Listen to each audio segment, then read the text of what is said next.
सबकी हालचाल। I hope सब लोग बहुत अच्छे होंगे, बहुत ही खुश होंगे, बहुत ही मस्त होंगे। आज जो है आपका magnetism, magnetic effect of electric current जो है उसका लास्ट टॉपिक, जो कि काफी बेहतरीन, काफी बिंदास और काफी इंपॉर्टेंट है, आज मैं उसको खत्म करने जा रही हूँ। और आप लोग नेक्स्ट या अभी मुझे इसी वीडियो में कमेंट करके आप बताइएगा कि आपको कौन सा चैप्टर पढ़ना है। कुछ बच्चों ने ये बताया मुझे कि मैम आप कंट्रोल एंड कोऑर्डिनेशन पढ़ा दीजिए। तो जैसा भी आपको पीरियोडिक टेबल पढ़ना है या कोऑर्डिनेशन चैप्टर पढ़ना है, you have to inform me, ठीक है? तो बता दीजिएगा। चलिए अब हम लोग टॉपिक पे आते हैं। Okay, electric generator. Electric generator की बात करें या फिर हम बात करें विद्युत जनित्र, उसको हिंदी में कहते हैं जनित्र। जनरेटर मीन्स क्या होता है? इलेक्ट्रिक जनरेटर की अगर बात करें तो जनरेट का मतलब, जो जनरेटर का मतलब जो जनरेट करे, जो बिजली को क्या करे, पैदा करे, बनाए, ठीक है, उसी को हम कहते हैं इलेक्ट्रिक जनरेटर। तो एक्चुअल में क्या है, एक सेटअप देखो। एक्चुअल में आज से 200 साल पहले हमारे जो माइकल फैराडे थे वो आए, उन्होंने क्या किया, बताया मैग्नेटिक इंडक्शन, बताया इंडक्शन क्या होता है। तो उन्होंने ये कहा कि मैग्नेटिक इंडक्शन में उन्होंने, फैराडे ने ये कहा कि भाई अगर किसी भी हम दो मैग्नेट को लें, उस मैग्नेट के बीच में अगर हम किसी भी इलेक्ट्रिक कंडक्टर या किसी वायर को, इलेक्ट्रिक वायर को अगर हम लेके आ गए, तो यहाँ पर क्या है, इलेक्ट्रिक करंट जो है वो इंड्यूस हो जाएगी, जिसे इंड्यूस करंट कहते हैं। तो यहाँ पर इलेक्ट्रिक जनरेटर में हमने क्या किया है, इस वायर को ना लेके, चलो देखते हैं क्या होगा, इस वायर को ना लेके हम एक कॉइल ले रहे हैं, ठीक है, एक रेक्टेंगुलर कॉइल ले लेते हैं। तो इसका मतलब है यहाँ पर भी मैग्नेटिक फील्ड की वजह से यहाँ पर एक करंट इंड्यूस होगी, ठीक है। तो इसी में क्या है, यहाँ पे इलेक्ट्रिक जनरेटर को पढ़ते हैं। कभी आपने ये सोचा है कि जो पावर स्टेशंस होते हैं, जब बिजली चली जाती है या फिर देखते हो कि वो हमें कैसे इलेक्ट्रिसिटी हमें देते हैं, ट्रांसफर कैसे करते हैं जगह जगह पे, जो पावर स्टेशंस होते हैं, ठीक है, बिजली के बिना भी।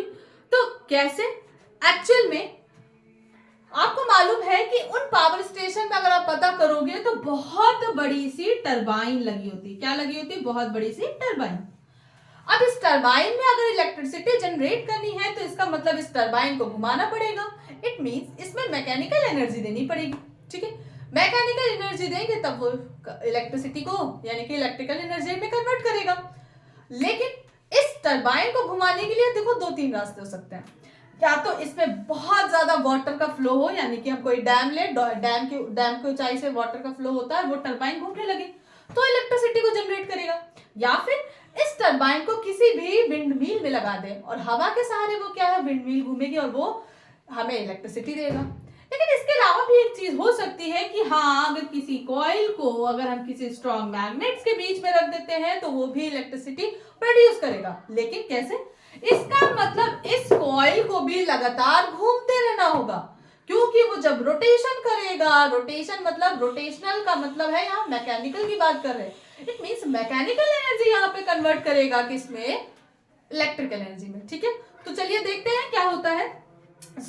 यहाँ पर मैंने क्या किया, एक कॉइल ली, ठीक है। अब इस कॉइल में अगर बहुत ध्यान से देखोगे, ठीक है, आपको मालूम है कि ये क्या है, हमारा मैग्नेट है, और इसमें जो मैग्नेटिक फील्ड डेवलप होगी वो नॉर्थ से साउथ डायरेक्शन में होती है, एवरीवन नो। अब चूंकि ये कॉइल है, अब इसमें करंट फ्लो करेगी, ऐसा, ये ऐसे और ऐसे आएगी, ठीक है, यहां से आ रही है, यहां से निकल रही है। इसको मैंने ए माना, इसको बी माना, इसको माना सी और इसको डी, जैसे हम लोग इलेक्ट्रिक मोटर में करते आ रहे थे। अब अगर यहाँ पे देखोगे तो यहाँ पर जो हम चीज निकालेंगे वो हम फ्लेमिंग के राइट हैंड रूल से निकालते हैं, ठीक है। यानी कि यहाँ पे अगर मुझे मालूम चलना है कि फोर्स किस डायरेक्शन में चल रही है, किस डायरेक्शन में है, तो वो फ्लेमिंग के राइट हैंड रूल से निकालेंगे। तो होता क्या है, सुनिए। एक्चुअली में अब हम बात करते हैं what is electric generator. Electric generators are those device, ऐसे डिवाइस होती है which convert mechanical energy into electrical energy. यानी कि यहाँ रोटेशन के थ्रू क्या है, काइनेटिक एनर्जी डेवलप्ड हो रही है, और काइनेटिक एनर्जी का मतलब है कि वो वर्क कर रही है, और वो मैकेनिकल एनर्जी है ना, तो वो मैकेनिकल एनर्जी क्या है, इलेक्ट्रिक एनर्जी, यानी कि इलेक्ट्रिसिटी हमें बना के देता है, ठीक है। यहाँ पर ये जो फोर्स आइडेंटिफाई करेंगे, यहाँ पर अब ये जो इलेक्ट्रिक जनरेटर होता है ये दो तरह की इलेक्ट्रिसिटी को बनाता है, एक होता है एसी एंड दूसरा डीसी। एसी क्या होगा? एसी की अगर हम बात करें तो अल्टरनेट करंट होती है, टाइम के साथ वेरी करती है। डीसी का मतलब डायरेक्ट करंट, ठीक है। क्या होता है इसको हम समझेंगे, दोनों तरह के, दोनों प्रकार के बताएंगे। अब यहाँ पे बात करते हैं कि एक्चुअल में इसकी प्रिंसिपल क्या है, ठीक है। तो याद रखना जो भी हमारा इलेक्ट्रिक जनरेटर होता है इसकी प्रिंसिपल है ये इलेक्ट्रोमैग्नेटिक इंडक्शन के को फॉलो करती है प्रिंसिपल को। इट मींस अगर किसी मैग्नेट के बीच में कोई कंडक्टिंग वायर रख देते हो तो देन वो इट प्रोड्यूसेस इलेक्ट्रिसिटी, यानी कि इलेक्ट्रिकल एनर्जी को वो फॉर्म करेगा। यानी कि अगर मैंने कोई मैग्नेट लिया स्ट्रॉन्ग और उसके बीच में कोई वायर रखा और उसको मूव कराते रह गए तो लगातार मूव कराने की वजह से उसमें इलेक्ट्रिसिटी जनरेट होगी। तो यहाँ पे मूव किसको करा रहे हैं? यहाँ पे इस कॉइल का ही हमें रोटेशन कराना है, यानी कि जब तक उसके पैर चलेंगे तब तक क्या होगा? कौन सा गाना था? नाच बसंती नाच, क्या था?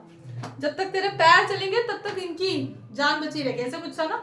तो वही है यहाँ पे, जब तक ये कॉइल चलेगी तब तक ये इलेक्ट्रिसिटी प्रोड्यूस करता रहेगा, ठीक है। तो चलिए देखते हैं क्या होता है यहाँ पर। अब चूंकि ये कॉइल है, कॉइल रोटेट करेगी, लेकिन यहाँ पर क्या है, रोटेशन करने के साथ साथ अब इसमें क्या क्या हो सकता है इसको देखते हैं, ठीक है।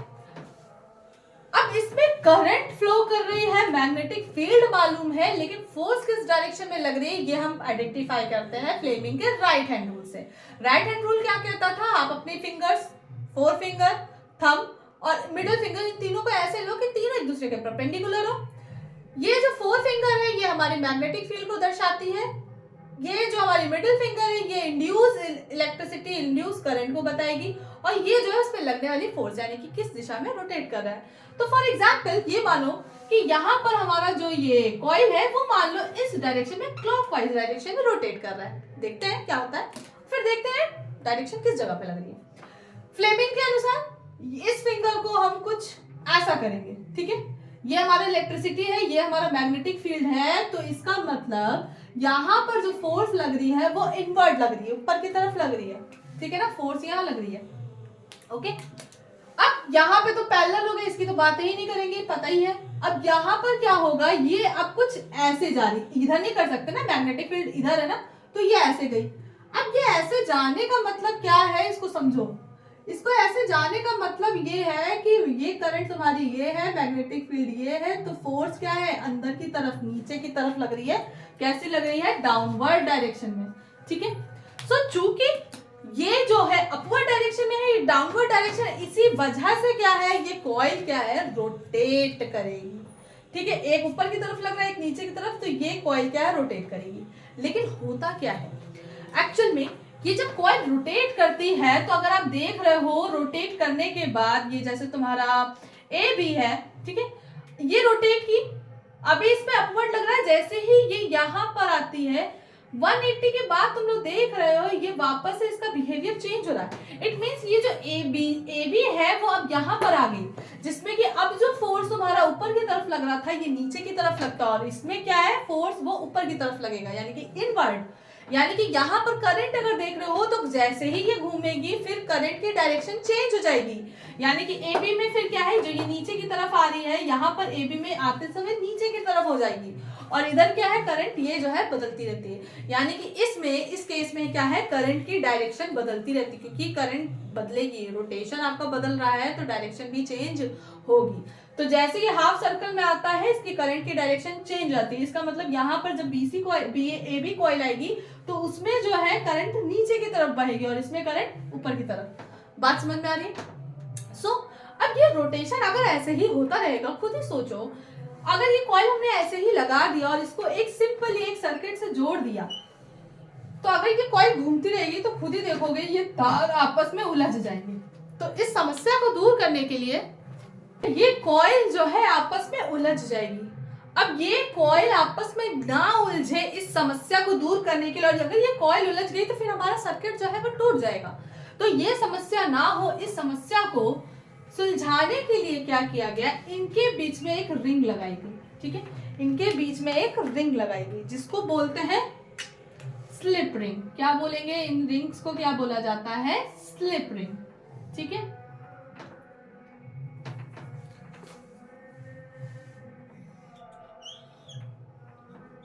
जो कि एक वायर से जुड़ी हुई है और इसमें यहां पर लगा होता है कार्बन ब्रश। ठीक है, और कार्बन ब्रश से ही क्या सर्किट जुड़ा होता है। ये X है, ये Y है, ये C1 है, तो ये C2 है। यहाँ पर स्प्लिट रिंग नहीं होती, ये होती है स्लिप रिंग। अब इनका काम क्या है सुनना। एक्चुअल में क्या होता है, अब यहाँ पर आपको भी मालूम है इंडक्शन का काम है, तो गैल्वेनोमीटर भी लगा होगा जो कि करंट की डायरेक्शन को बताएगा। ठीक है ना। अब यहाँ पे क्या है, अब सिंपल सी बात है, जैसे इलेक्ट्रिसिटी जनरेट होगी यहाँ पे जब रोटेशन होगा तो होता क्या है, एक्चुअल में ये करंट जो है अपने आप ही रिवर्स होती रहती है। इट मींस यहाँ पे ऊपर जाएगी, जैसे ही वापस से बदलता है तो ये वापस से डाउनवर्ड डायरेक्शन में हो जाती है, फिर यही होता रहता है। लेकिन ये तार में उलझे इसलिए यहाँ पे लगाया जाता है स्लिप रिंग। ये स्लिप रिंग क्या होती है, इनका काम सुनिएगा। एक्चुअल में ये स्लिप रिंग का काम ये होता है कि इन दोनों वायर को ये दूर रखे जिससे कि ये उलझने ना पाए। ठीक है, अब इसको स्लिप रिंग इसलिए बोलते हैं, एक्चुअल में यहाँ पर अगर देख रहे हो तो ये कार्बन ब्रश इनसे लगे नहीं होते हैं, एक्चुअल में ये सर्किट्स में लगे होते हैं और ये स्लिप रिंग सिर्फ और सिर्फ इसको छूती हैं। ठीक है, कार्बन ब्रश आपको भी मालूम है कि पहली बात तो अगर स्लिप रिंग की बात करें तो ये बने होते हैं किसके, पीतल के बने होती है। ठीक है, अब ये क्या होता है, ये यानी कि हमारी ब्रास की बनी होती है। ठीक है, अब ब्रास के साथ साथ ये क्या है, आगे जब इसको यूज करते हैं तो ये कार्बन ब्रश जो कि ग्रेफाइट के बने होते हैं, इनका काम होता है करंट को ले जाने का यहाँ से। तो ये स्लिप का मतलब क्या है सुनना। जैसे आप लोगों को समझाने के लिए मैं बता दे रही हूँ, जैसे मैंने ये ब्रश लिया, ठीक है, ब्लशर वाला ब्रश नहीं, हाँ वही है। चलो अब ये ब्रश लिया, ठीक है, टूथ ब्रश नहीं मिल रहा था, नीचे जाना पड़ता है इसलिए मैंने ये ले लिया। ठीक है, मजाक मत उड़ाना कोई। ये रिंग नहीं मिल रही थी तो ये रिंग ले ली। ठीक है, जुगाड़। ठीक है, अब क्या होगा सोचो, ये स्लिप रिंग है, बहुत बड़ी हो गई, स्लिप रिंग है, और ये क्या है हमारा ब्रश है कार्बन। तो अगर आप देख रहे हो ये स्लिप रिंग रोटेट कर रही है, स्लिप कर रही है ऐसे ऐसे, तो ये क्या कर रहा है, ये बस इसको टच कर रही है ना, स्लिप कर रही है। इससे कार्बन ब्रश या इससे इसकी पोजीशन में कोई चेंज नहीं हो रहा है, ये लगा हुआ है। तो इसी तरह से यहाँ पर भी क्या है, ये स्लिप रिंग सिर्फ कार्बन ब्रश को टच करती है। ठीक है, अब इसमें अगर देखोगे अल्टरनेट करंट है तो ये कैसे कैसे चेंज होती है इसको देखते हैं। एक ग्राफ मान लो। ठीक है, अब यहाँ पे देखोगे तो इस ग्राफ में क्या होगा, पहले अगर देख रहे हो तो ये क्या है, 0 से स्टार्ट होगी, फिर यहाँ पर अगर मैक्सिमम की बात करें तो ये जैसे ही क्या कहते हैं हमारा 90 डिग्री एंगल पे आती है, इस पे क्या होता है, मैक्सिमम होती है।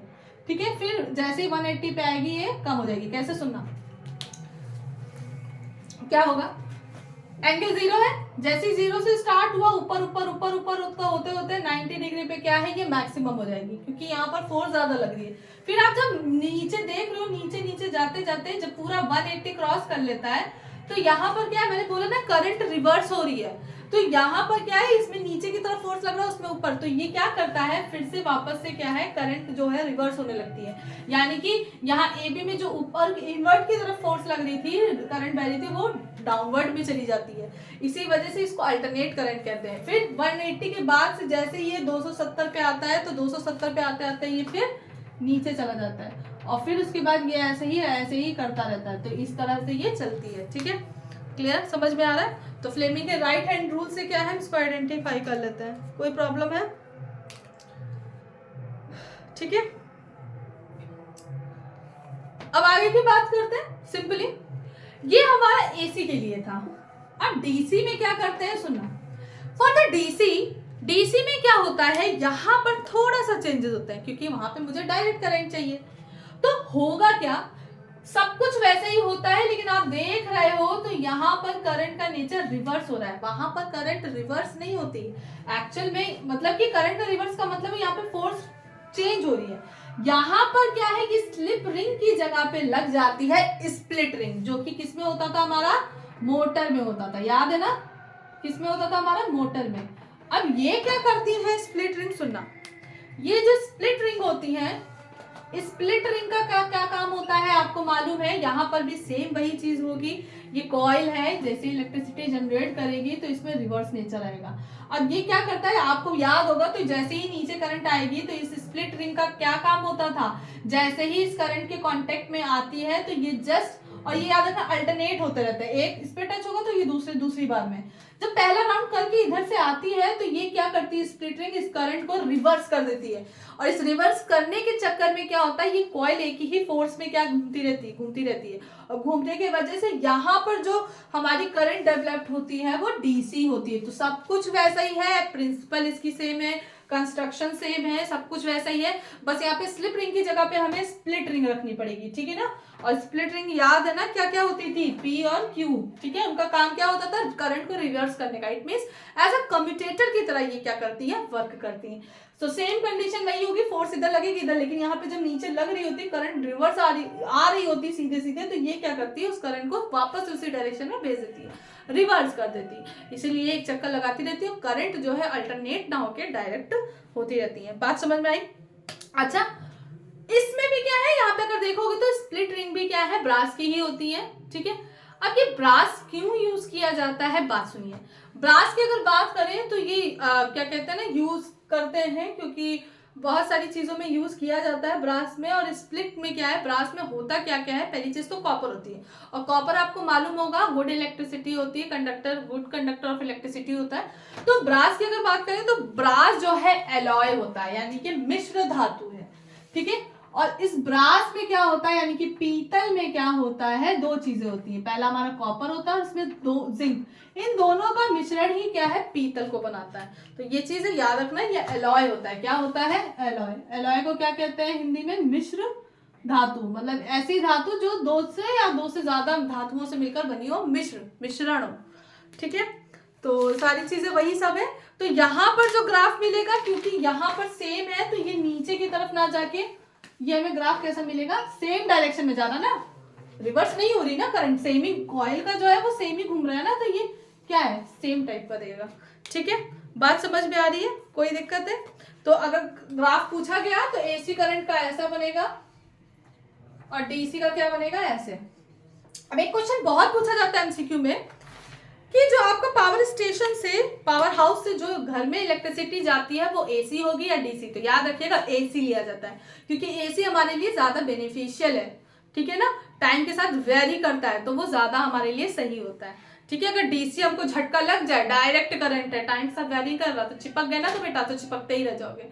ये तो कहो एसी करंट आती है तो हम लोग को जब भी झटका लगता है तो टाइम के साथ करंट घटती बढ़ती रहती है, जिसकी वजह से क्या है, चिपकते नहीं है, ठीक है ना। तो याद रखना, पावर सप्लाई में जो भी करंट पावर स्टेशन से यहाँ तक आती है, घरों में सप्लाई की जाती है, वो एसी होती है, वो बेनिफिशियल होती है, ठीक है, टाइम के साथ वेरी करती है। आई होप आपको ये वीडियो समझ में आया हो, ये लेक्चर समझ में आया हो। तो नेक्स्ट वीडियो में हम लोग मिलते हैं और हम जल्दी ही अब हम लोग मुलाकात करेंगे लाइव में, ठीक है। So all the best, take care, bye bye.